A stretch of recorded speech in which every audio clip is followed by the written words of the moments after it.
ସକାଳୁ ଦୋକାନ କରି ଅଛି ଆଉ ଦୋକାନ ସକାଳୁ ମୁଁ ଖୋଲିକି ରଖେ ଆଉ 11ଟା 12ଟା ପର୍ଯ୍ୟନ୍ତ ମୁଁ ସେତେ ପର୍ଯ୍ୟନ୍ତ ରୁହେ, ତାପରେ ଦୋକାନକୁ ବନ୍ଦ କରିଦିଏ। ସୋ ଏଇ ଟାଇମ୍ରେ ଅଧିକ ଲୋକ କଷ୍ଟମର ଆସନ୍ତି। ସୋ ଏଇ ଟାଇମ୍ରେ କାହିଁକିନା ଅଧିକ ଲୋକ ବିଲ କାମ ଚାଲିଛି, ଯେହେତୁ ବିଲ କାମ ଲୋକ ଯାଆନ୍ତି ଆଉ ସକାଳ ଆଉ ସନ୍ଧ୍ୟା ଟାଇମ୍ ଦୁଇ ଟାଇମ୍ରେ ଅଧିକ କଷ୍ଟମର ଆସନ୍ତି। ସେଇଥିପାଇଁ ମୁଁ ସକାଳୁ ଖୋଲିକି ରଖେ।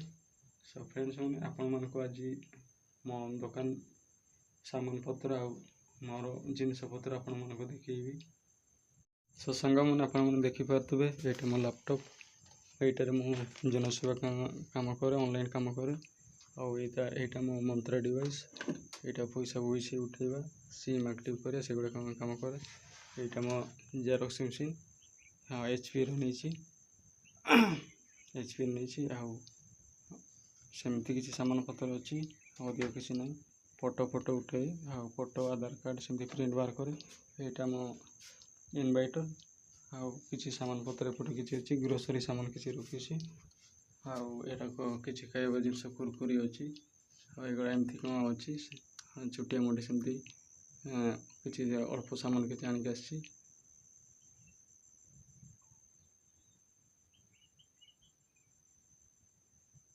ସାଙ୍ଗମାନେ ଆପଣମାନେ ଦେଖିଲେ ଆପଣଙ୍କ ମତାମତ କମେଣ୍ଟରେ ନିଶ୍ଚୟ ଜଣାଇବେ।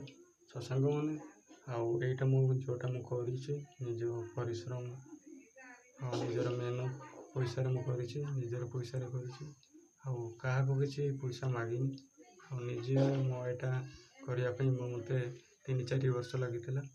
ଆଉ ଏମିତି ନର୍ମାଲ୍ ଦୋକାନ କରିଥିଲେ ମୁଁ ଜଲ୍ଦି କରିପାରିଥାନ୍ତି, କିନ୍ତୁ ମୋର ଯେଉଁ ଅନଲାଇନ୍ କାମ କରିବା ଲ୍ୟାପଟପ୍ ଜେରକ୍ସ ମେସିନ୍ କିଣିବା ସେଥିରେ ଟିକେ ହାଇ ବଜେଟ୍ ମୋର ଖର୍ଚ୍ଚ ହୋଇଯାଇଥିଲା। ଆଉ ସେଥିପାଇଁ ଟିକେ ମୋ ସମୟ ଲାଗିଯାଇଥିଲା। ଆଉ ଏତିକି କହି ମୋ ଭିଡ଼ିଓ ମୁଁ ଶେଷ କରିଛି। ଆପଣମାନଙ୍କୁ ପୁଣି ଥରେ ନମସ୍କାର, ଜୟ ଜଗନ୍ନାଥ।